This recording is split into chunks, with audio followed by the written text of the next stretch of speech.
On est à moins de 6 jours de la nouvelle sortie Pokémon Chaos Ascendant alias ME4. Avant d'ouvrir le moindre booster, tu dois savoir quelles cartes valent vraiment quelque chose et celles que tout le monde va s'arracher dans les prochaines semaines. ME4 c'est le 4ème set du bloc Mega Evolution à l'image de Amphinobi qui est un Pokémon star du TCG. Et ce qui le rend différent des sets précédents, seulement 122 cartes au total. Hero Transcendant en avait près de 300. Moins de cartes, même nombre de raretés. Mécaniquement, chaque carte rare est plus difficile à sortir. Et sur le marché secondaire, ça se voit direct sur les prix. Petite parenthèse avec le bloc Mega Evolution, le bloc continue avec Lunor le 17 juillet, donc si des cartes de ME4 n'explosent pas immédiatement, le prochain set peut tout changer. Garde ça en tête pour tes futurs achats. On va maintenant passer aux différentes cartes à chasser en parlant de leur rareté et de leur prix. On aura donc 6 alternatives dans ce set, 4 Pokémon, 2 dresseurs. Les plus convoités seront bien sûr Mega Amphinobi X, Mega Floette X et Mega Cravarich. L'alternative de Mega Amphinobi sera certainement la plus chère, c'est la star du set et je pense qu'elle tournera aux alentours des 350-400 €, un peu comme le Dracofeu de ME2. C'est souvent le cas de ce genre de série, de petites séries où on n'a vraiment qu'un top hit. Souvent cette carte elle plafonne vers les 400 €, elle ne descend jamais. Ensuite on a bien sûr la carte Gold de Mega Amphinobi X. Bon ça, les Gold c'est un peu une légende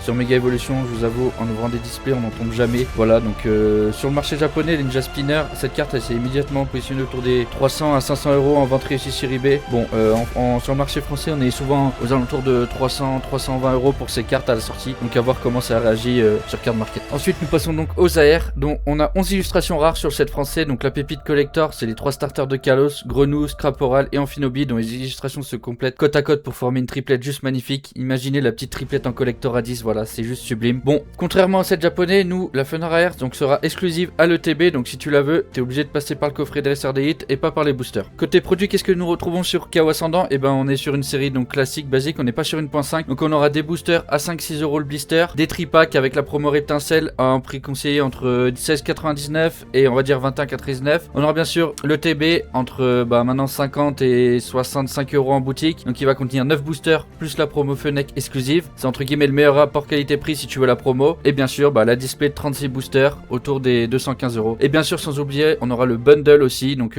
avec un prix conseillé environ de 35,99 jusqu'à 42 à peu près sur les boutiques maintenant. Tout d'abord je te remercie d'avoir pris le temps de regarder cette vidéo. Sache que sur cette chaîne je vais suivre les prix de ME4 semaine après semaine, donc abonne-toi, je te dis quand c'est le bon moment d'acheter ou de vendre. ME5 Nuit Noire arrive le 17 juillet, le marché va encore bouger et toi, t'as déjà ouvert des boosters? Dis-moi ce que t'as tiré.